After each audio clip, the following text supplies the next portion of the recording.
You're listening to this week's edition of Behind the Barn Door.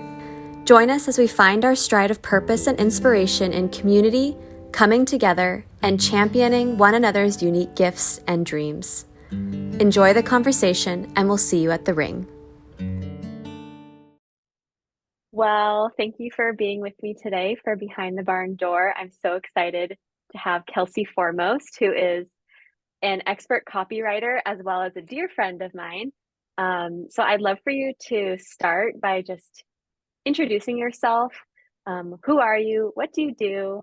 And also tell us a little bit about how you are in the horse world, because a horse girl in our book is a horse girl at any time of her life, even if she's not actively part of horses. So I'd love to hear your connection to horses and how that got started for you. I love that. I'm actually going to start there because I feel like that actually leads into how I found my way through young adulthood and into a career that many would have shied away from, a creative career. And I think a lot of horse girls are actually creatives at heart. And I think that there is something magical about that unbridled, unbound energy, that connection with horses and with animals in general, but specifically, there's something really magical about horses. So I'll start with my dad. Before I was born, he actually bred and raised horses. And he rescued a horse named Hobby Horse, who is in the Quarter Horse Hall of Fame. And Hobby Horse was going to be sent to slaughter. Nobody thought that he was worth anything. He was skinny, he was really bad shape, and my dad rescued him and nourished him back to health. And he ended up siring multiple champions, like Quarter Horse Hall of Fame champions. And because he sired so many, he is now in the Quarter Horse Hall of Fame. When I was born, I was a surprise or an accident, depending on how my parents feel about me during the day. Um, and my dad he still was working with horses, and he worked with this trainer out in East County of San Diego, where I was born. And they decided that I was around horses a lot, and I had my own horse named Sunshine, who I have a painting of behind me. And then my parents really loved the whole culture of working with your hands, with the animals, with horses. And I grew up both in San Diego and in Colorado, where it was my job to muck out the stalls, water the horses, give them a brush.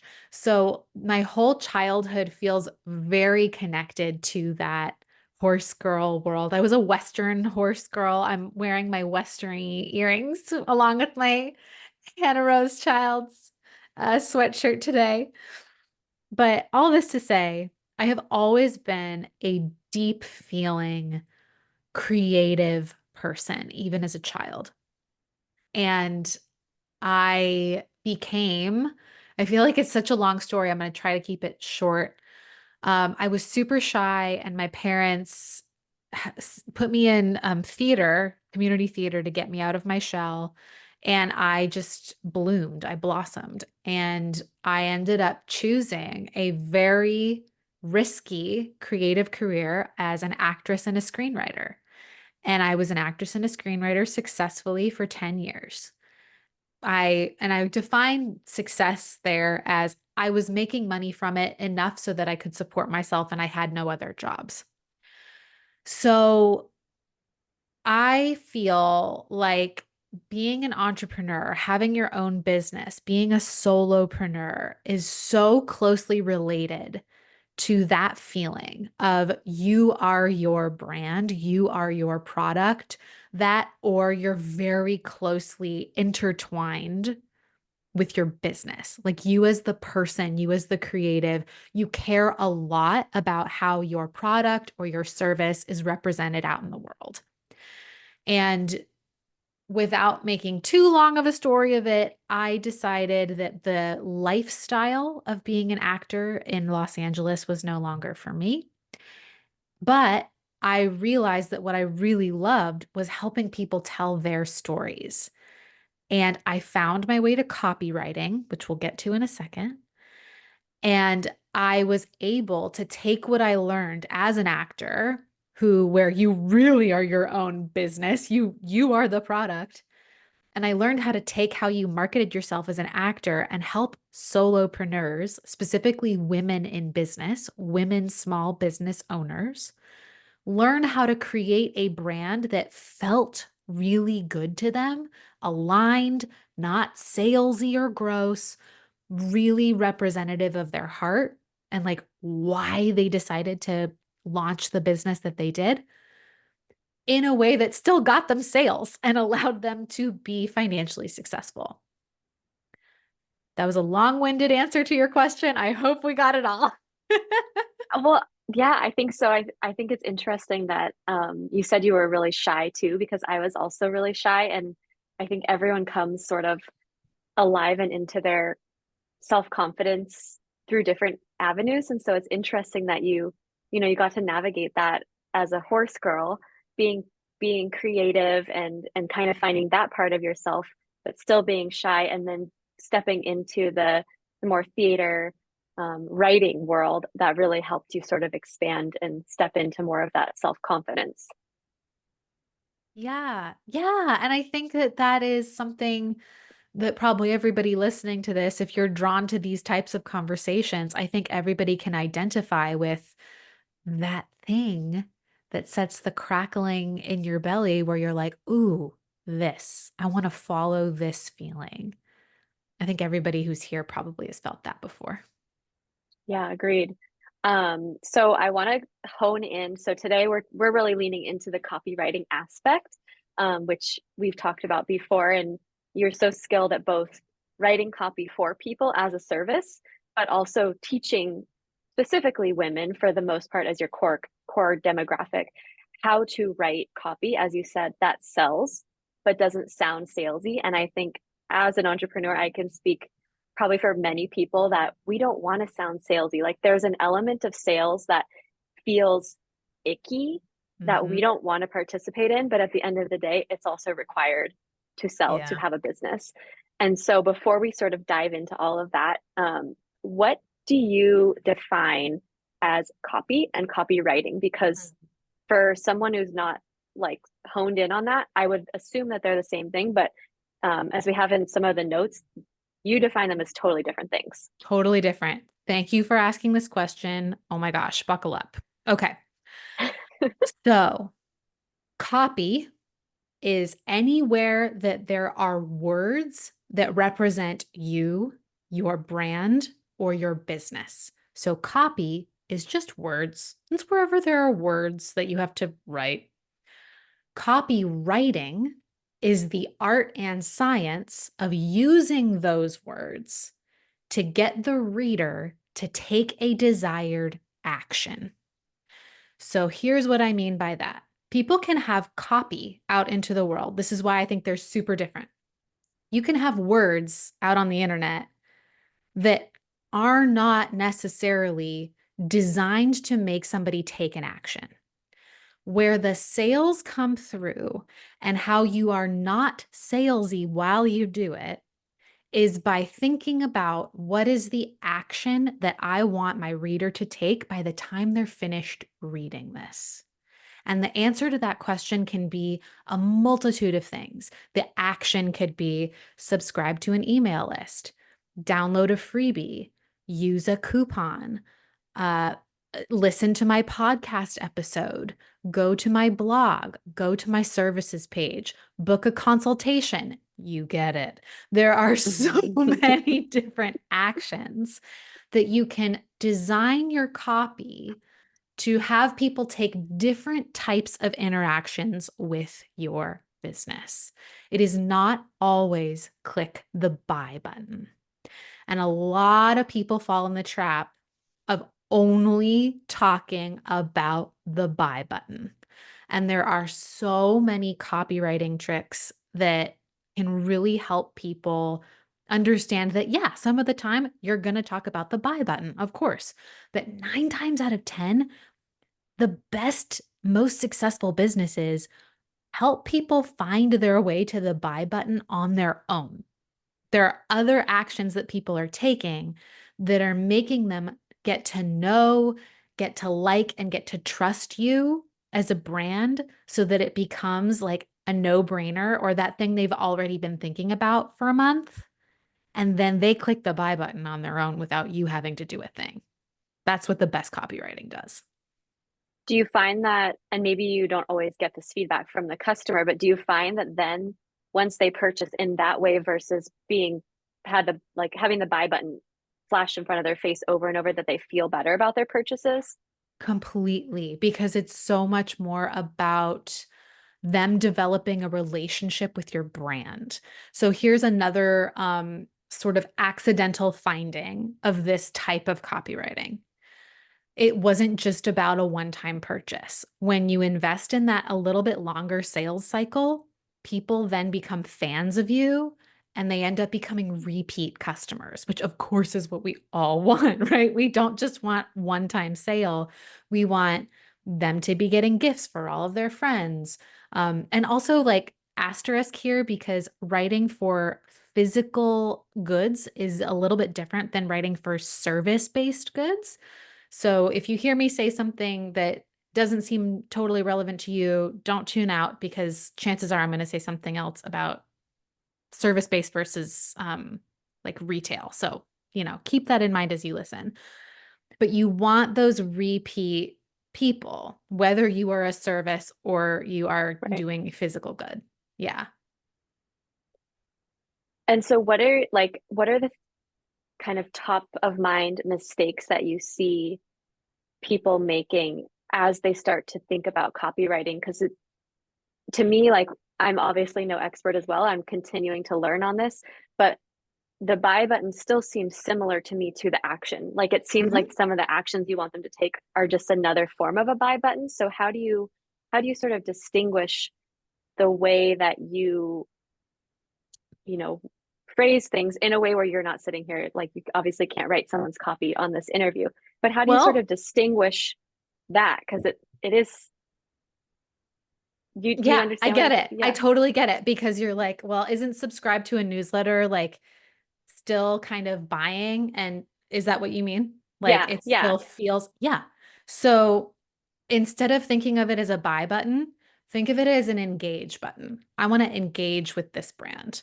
Okay. Yes, you are continually calling people to action, but you're giving them a menu of how they want to do that. So different people come to websites with different pain points or desires. For example, someone might be coming to hannahchilds.com and be looking for a gift for their daughter. That person is going to have a totally different um, call to action that inspires them to buy than Susie Sunshine, who is maybe shopping for a vacation or she's Right. just sort of browsing, like totally different types of ideal customers, and yet both ideal customers. Right. So different things are going to appeal to different people. So you're just giving them a menu of actions to take. And while you say, I can't write copy on the spot for somebody, what I can do is give people sort of like a very zoomed out outline of best practices Right. for where to start. Because I think that's one of the biggest hurdle I see is people are just overwhelmed. They're just like, oh my God, copy is everywhere. I'm just going to put up a website and like pray, right? It's Well, right. It's totally like normal. why do I have to write copy? Why can't I just like my product is great? Hmm. Why don't people just can't people just know that and buy it? Like why do I have to put all this time and energy into learning to write copy? So Hmm. maybe you could speak to that and then give us the outline because I do see a lot of people and I started this way too. Like my product speaks for itself. Right. So why should I have to speak about the product? But it doesn't work like that. I know. I completely get it. And I see it constantly. And if anyone is feeling that way, you are so not alone. You are in the majority. There are two types of entrepreneurs that I see. One are verbal vomiters, and they're about 20%. Uh, and maybe more. And the other is deer in the headlights. Deer in the headlights is I'm overwhelmed. My product should just speak for itself. I'm going to put up minimal copy, just like descriptions, and just launch the thing. Verbal vomiters, and this is more for service-based people, verbal vomiters never feel heard. They never quite feel like they are saying what they mean. And there's no possible way that you could encapsulate everything that I do and all of all of the things in a short web page. Like there's just so much more to this. But here is the thing. When I initially defined copywriting, you may remember I said the art and science. And the science part is where the cartoon light bulbs start to go off over entrepreneurs' heads. There are formulas, there are proven things that we have literally tested and hypothesized and come to conclusions about with regard to the psychology of somebody purchasing a product. That said, here are a couple of science-y things that you might be able to use when it comes to writing your copy. And this is where I love digging in. I love teaching people who are not writers or who think they're not quote unquote good writers this stuff, because again, it's like that cartoon light bulb moment. Okay. So, science. I'm going to talk about something called the funnel of awareness. And if you think of a funnel, it's that V shape, right? It's like wide at the top and then skinny at the bottom, and then it goes into a really specific hole. Your website is a funnel of awareness. The homepage, the top of the homepage, the very first thing that people see when they open your site should deliver your value proposition, which we'll go over in a second, but it's the most important basic sentence that encapsulates your brand as a whole. If their awareness is, I have no idea who this person is, I'm just landing on this site, the top of the funnel, you define who you are, what you sell, what you do, and why you're different. And then as people go down the page, they're going down this funnel, it's getting skinnier and skinnier. Each time they scroll the web page, it tells them a little bit more, and their awareness goes up a little bit more. They become more aware of all the different things you offer, more aware about who you are, where did you train, why are you doing this? And at the very end of that web page, their awareness is now quite high. They now are funneled through this web page to see, oh my God, it's like you're in my brain. Here, take my money. I need this yesterday. And if they are not that person, then you lose them on the top of the website, and you want to lose those people. I think that's one of the biggest, hardest things for entrepreneurs to grasp. You don't want to appeal to everyone. You actually want to speak to a very narrow, very specific type of person who is your no-brainer add to cart person. And then at the very bottom of that funnel, that little boop, the little like part that goes in the hole, that's your call to action button. It could be anything. It could be, shop. It could be read more about us. It could be subscribe to the newsletter, whatever it is. Like that you can give them multiple options if you need to. All this to say, starts with low awareness, big wide statement, ends with really high awareness, very targeted, very specific call to action. Here's exactly what you need to do, reader. And if they're the right reader, they will take the action. That's a And lot, so I know. you no, it's great. I mean, it's such a helpful visual because I imagine that the person scrolling, like your aim is for them to continue going down the page versus Exactly. I would have thought like to click something as they're going down the page, like, oh, we want to get them to another page on the website versus going all the way to the bottom of that homepage and really, really understanding and learning about you as a brand or a person or product service, whatever, you know, the entrepreneur is offering. Right. Um, and then Yeah. taking the action at the end to go to another page of Yeah, something on the website or whatever the action you're asking them to do is. totally. And two helpful things to note.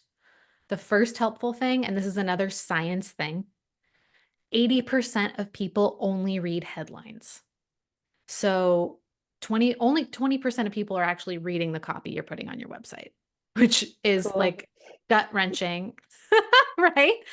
But also really, really helpful. If you know that 80% of people are only reading the headline of that section of your website, and you know about this funnel of awareness, then you can start to go, oh, I'm just going to spend a lot of time making sure that my headlines are communicating as best as they can to get people to take that desired action.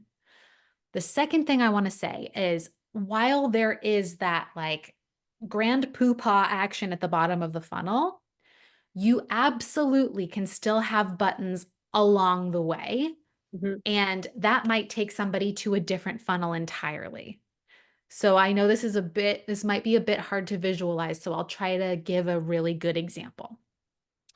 Um, I teach courses and I have templates that people can download.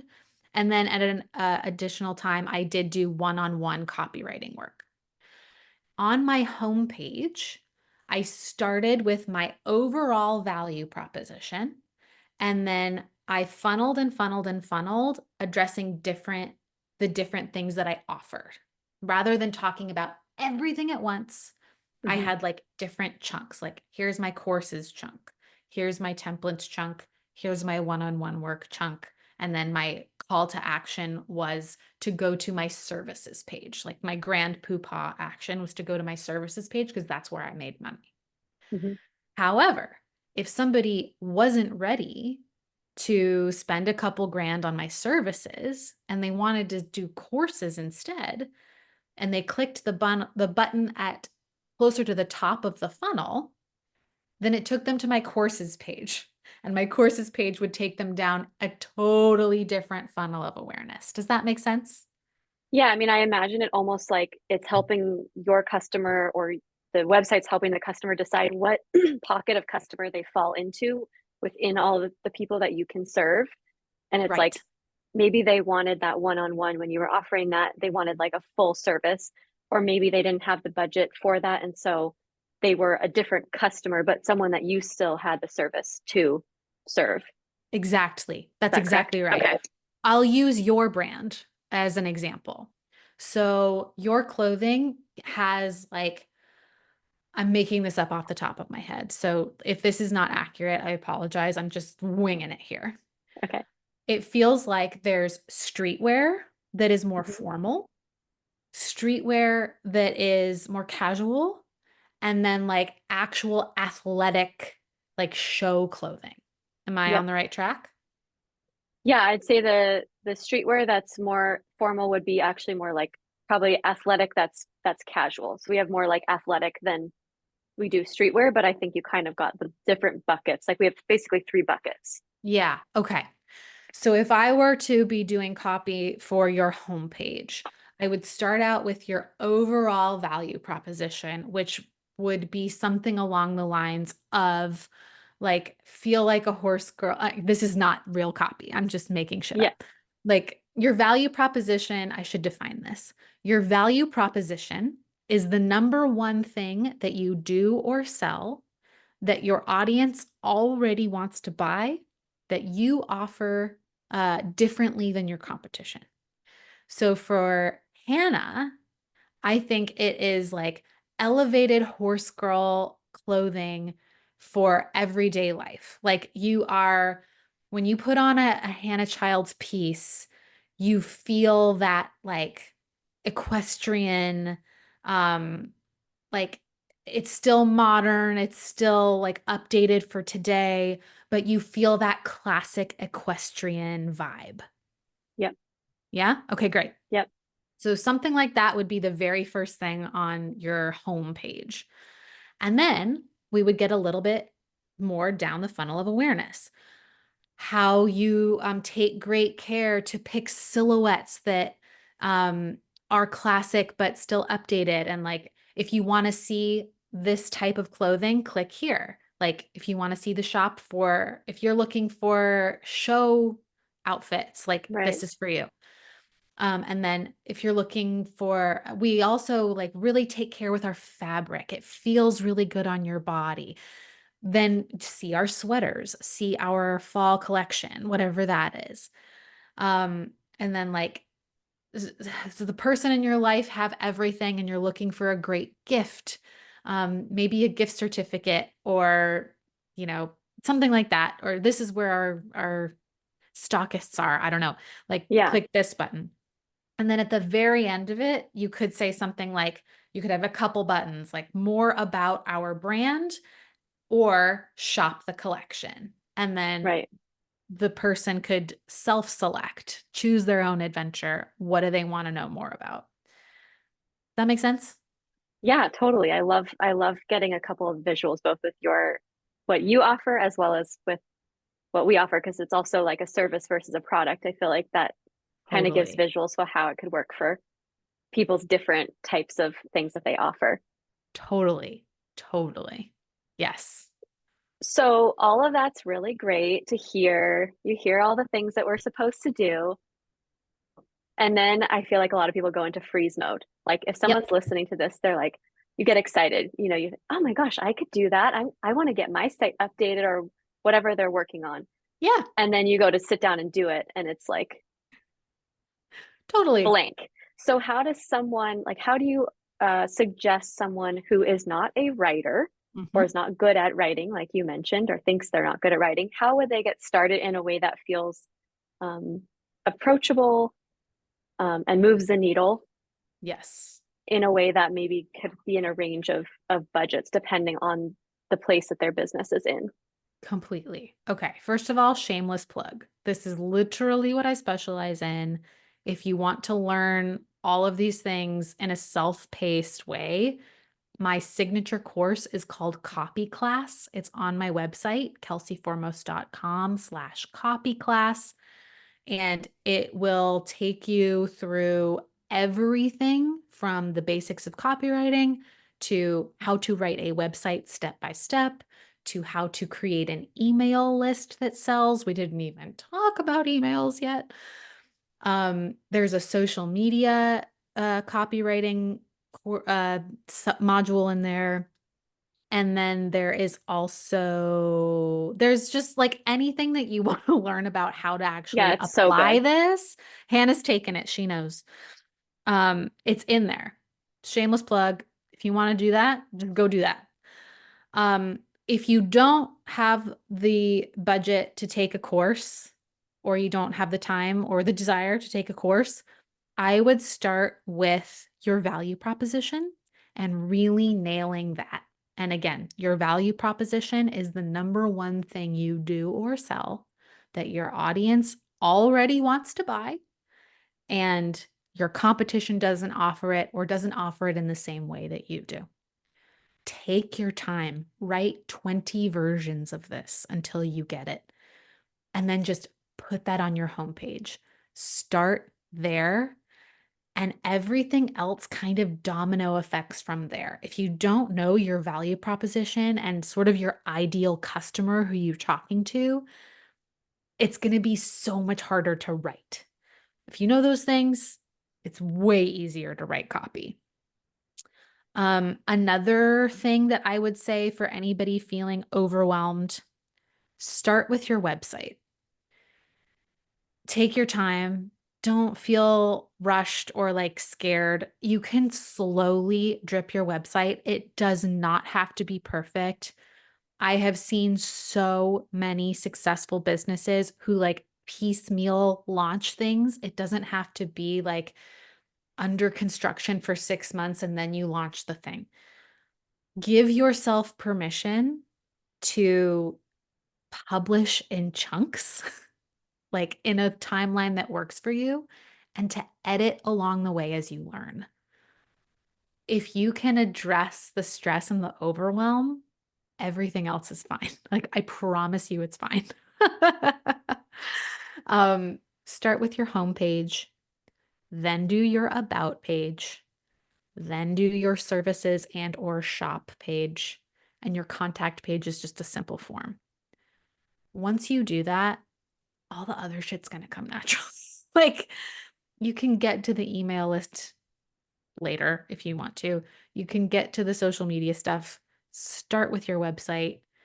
And if you're feeling inspired, like, I really encourage you to work on a website because it's creative and you like see the result immediately and it keeps that excitement. Do you know what I mean? Yeah. Yeah, totally. I mean, you can update it as you're going versus Yes. like I have to write everything perfectly and then launch it. Like you said, 6 months, but I see people freezing for much longer than 6 months. It's Oh, like yeah. I'm a Years. big fan of launch and figure it out as you go because it's never going to be the perfect time. You'll always have learned more by the Yes. time you get to a next phase of your business development. So might as well get it going. Yes. Obviously with some form of cohesion, but get it out and then and modify as you go and press update and then you get to see it live like, oh, there's that new thing I wrote, it's live, and then you get to do the next section. Totally. And there's also something so irreplaceable. This is another trick that I love teaching people. Like, put it out into the world, walk away from it for a couple of weeks, and then come back to it. Chances are you're going to delete half of what you wrote anyway. Right. Like, that's just how it goes. I call it the highlighter trick. Like, if you go through and you're reading out loud or you're reading on a piece of paper, like, what are the most important points that you're highlighting? That's all that needs to be on your website. Like, you can delete everything else. You can keep it really simple, actually. Well, I know I'm going to go through my website after this. I'm here to help you. Okay, so one other thing I have in my brain a lot that happens when I think about copy, and I've seen and heard people talk about just with any type of, I guess it does funnel into copywriting, but not just for website, is this introduction of AI and how rapid that is sort of feels like it's taking over for someone who's not educated in it. It feels scary. Yeah. And it also feels like, why can't I just use that to write my copy instead of having to write copy myself? So I Yeah. feel like it's kind of a twofold. It's like, well, I would rather just like, how can I just assign these things that I feel overwhelmed by to Mhm. AI, but also it scares me because I don't know how to use it. Totally. And I speak for me, myself, and I, as well Yeah. as people that I hear in my sphere, like wanting to find that balance of human. I'm Mhm. a real person, or I have a brand that's full of real people, but also being current on technology and utilizing tools that are at our fingertips to help make things more efficient or um, better in whatever Totally. way that you're, valuing that. Totally. So for the purposes of this very isolated conversation, I'm going to talk about ChatGPT mostly because I think for copywriting, that's the one that most people know of or are familiar with, or that's sort of like the baseline intro, right? Mm-hmm. Okay, I am guilty. I was so resistant to AI when people were first talking about ChatGPT. I was the person who put my head in the sand because it felt so overwhelming and it was freaking everywhere and it felt so like shoulding all over yourself. Like, I should be able to do this. I should be able to figure this out, yada, yada. It took me like a good 6 months to a year to really be like, "Kelsey, get your head out of your ass. Like, go learn this tool. See what it even is." And I took maybe 3 or 4 ChatGPT and copywriting with ChatGPT courses to really learn it and understand both its capabilities and its limitations. And this is my personal opinion. Um, Different people feel different ways. This is my personal opinion. As somebody who teaches copywriting versus like using it as a copywriter. ChatGPT is incredible for understanding your ideal customer. It is not incredible at replacing you as a writer. Here's what I mean by that. ChatGPT, you can think of it almost more like a search engine than a writing tool. ChatGPT sources the entire internet in order to provide you an answer to a prompt that you give it. So rather than, I mean, you're probably already seeing this, right? Like you type something into Google and now the first thing that pops up is like AI answers, right? Right. Think of ChatGPT as a search engine that you can train to give you better and better answers the more questions you ask of it. I also, again, shameless plug, I have a much cheaper, much shorter course on how to use ChatGPT for normals, is what it's called. It's on my website. If you're just like, And just we'll somebody link your just tell website me, and all of these things that you're saying in the show notes so people can just click and find it. perfect. If you are one of those people who's like, oh my God, I don't care, just tell me what to do. Just like to show me what button to click, tell me what to ask it. Like, then just go take that class. Just go take that class. I'll save you the grief. Just go take the class. And in it, what I teach is actually how to what's called engineer a prompt. So ChatGPT, when it's used best is when you can give it a shit ton of information to start with and like guidelines for how you want it to answer you. So for example, I launched a membership in 2023 when I was full-time freelancing. Like I only was doing magic words copywriting and I wanted to launch a membership. I used ChatGPT to help me understand the pain points of the people I was trying to market my membership to. So I would layer things on like, I am launching the Build Your Own Business membership. It's going to cost this many dollars per month. I am hoping to cover these types of topics. Can you, in list format, tell me the likely gender, the demographics, the income brackets, the like all of these sort of things, and then go into, can you list out the psychographics? What are her biggest fears? What is she most excited about? Write a diary entry as her talking about how she's scared about her business not working out. Then I take the output that ChatGPT gives me and I pull the gold nuggets from it and weave that into my copy. So it's basically like a search engine that gives you all this stuff, but then it's up to you to take the best pieces of what it gives you and like copy and paste it, but like in a way that actually sounds like you onto your website or into an email or into a blog post. Does that make sense? Totally. And it's so helpful. And as you were saying that last piece, I had the visual of the highlighter. Like you take the Yeah. output of chat GPT, you highlight the most important parts, and then you had Yeah. already said your website, if that's what we're talking about, is the highlight pieces and Right. like not much else. So I could see how, of course, you have to, incorporate these things from chat GPT into your personal product or service. But that makes so much sense because in my head, I'm like, do I have chat GPT write a value proposition, a description of a shirt, and then you just Mhm. it even if it sounds interesting, it doesn't sound like a human Right. still.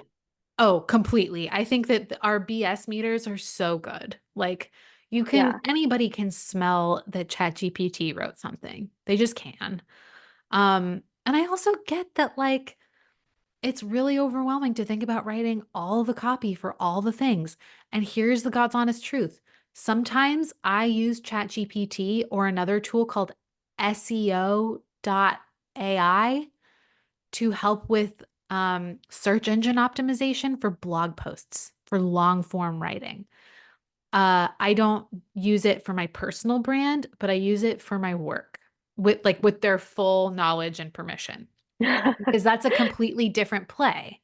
That's Right. like, I just want volume. I just need long form content. Um, and there's like, we won't go into this. There's so many things you can do to like train ChatGPT on a brand voice. But my hunch is nobody here who's listening to this is like interested in doing that. I mean, Right. like, But I think just having like the way you described it, it does feel like I could go on, open it up and be like, okay, here's some parameters. I think a mhm, lot of it's curiosity, which sometimes when I get scared or overwhelmed, the curiosity goes out the window and I'm like, yeah.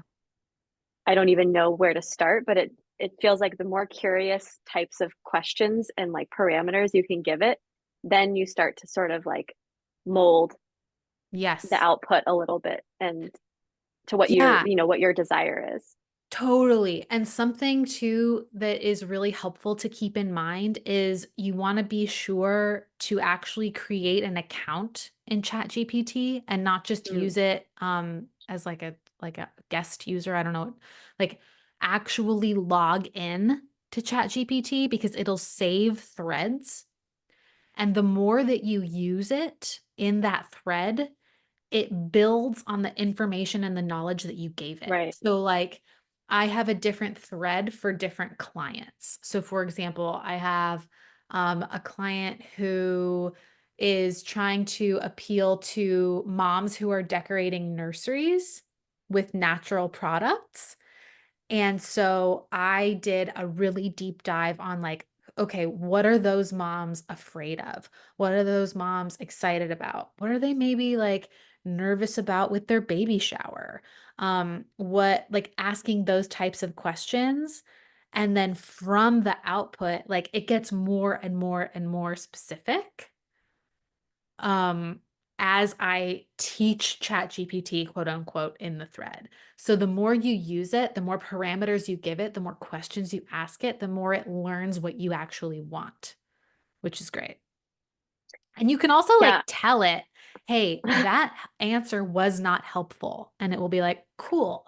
Hannah doesn't Delete want from me to, the yeah, yeah, like she doesn't want me to give her different names for the word navy or whatever, right. like, It's so helpful for the way that you described it. And I was gonna take notes as you were talking, and then I'm like, no, I'm just gonna go, I'll rewatch this because I feel like ah, you gave us so much value and so much information. Um, so thank you for that. you're so Um, welcome. Of course. as we start to like wrap up, I want to make sure you share like what services you currently offer and where Mhm. people can find you. And then I have a final sort of question that I ask everyone at the end of the interview that I want to ask. But first, why don't you Ooh. share where people can find you? Because you talked about copy class, you talked about the Chat GPT class. Yes. So give yourself the full plug. Totally. So I am not currently taking on one-on-one clients, but I do still have my website up that is kelseyformost.com. There's no E in foremost. It's KELSEYFORMOST.com. From there, you can find everything. You can find my courses. I have multiple courses. My whole thing is like, it has to be easy to learn, it has to be easy to use. It is meant for people who are non writers. If you want to become a copywriter, these aren't for you. This is not, I'm not your girl. If you're a solopreneur or a small business owner who's like, I just need to learn how to think like a copywriter so that I can like put something up, then I am for you. You can also, if you're like, oh my God, I just need something written yesterday. I have templates that are like a Mad Lib that you can adjust for all kinds of different emails, welcome sequences, sales sequences, nurture sequences. I also have free stuff. So kelseyformost.com/freebies. I think the favorite freebie right now is how to write a profitable Instagram bio. People are loving that freebie. Yeah, all kinds of stuff on my website. And speaking of Instagram, if you want to hang out with me there, that's where I show up the most. It is at kelsey.writes, WRITES. Oh, and I have a podcast. I have a Yes. podcast called Find Your Magic, where I talk to other entrepreneurs and solopreneurs about what keeps them going. How did they find their magic? What is their area of expertise? And it's kind of like a combination of talking about mental health and business. So check that out if that appeals to you. I love it. It's everything you offer is so great, and it's totally attainable for the small business owner who is on a budget. You have a whole array, so I highly encourage people listening to go check out your services on your website as well as the podcast. Thank you Um, so much.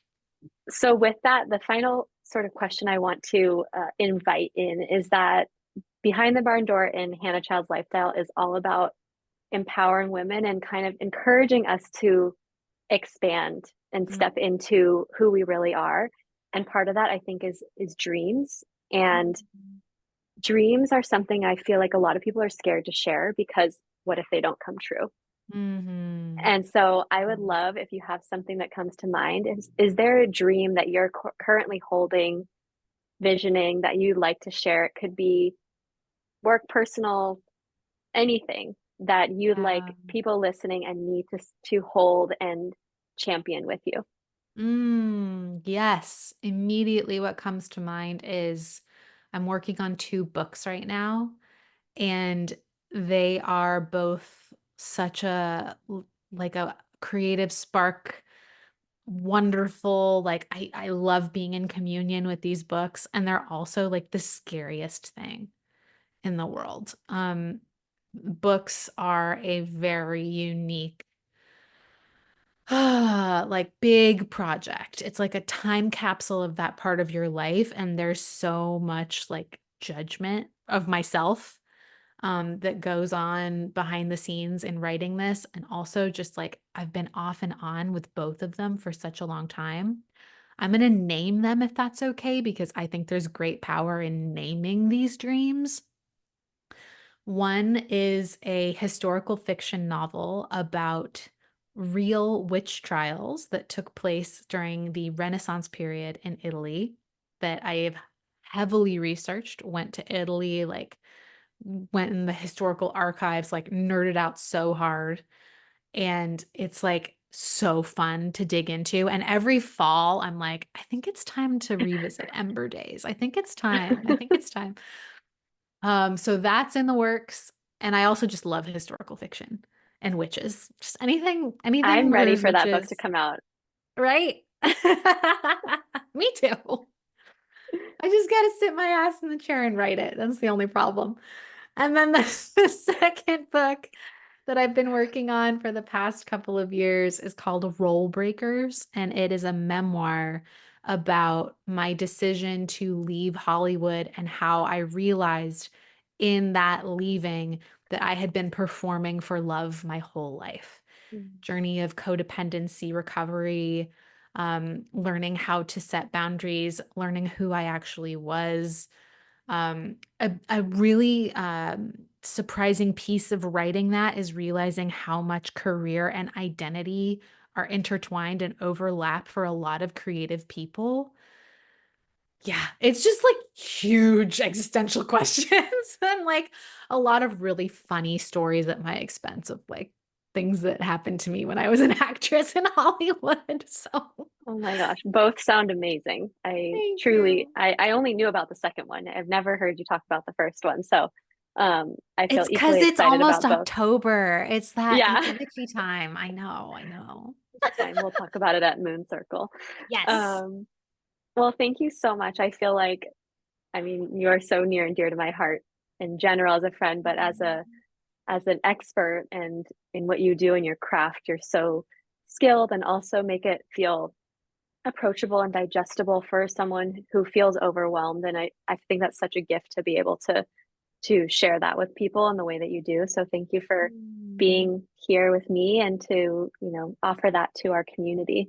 Oh, thank you so much. Anytime, my friend. And I just so love and appreciate the community that you've built online, offline. Like, if I was to give you a title for your life, it is like community doula. You are Oh, so incredible at just embodying an idea and naturally magnetizing people to you who want to participate in that kind of world. So thank you for the communities that Mm, you build. thank you. Appreciate that. I'm gonna let that percolate for the rest of my day now. Good.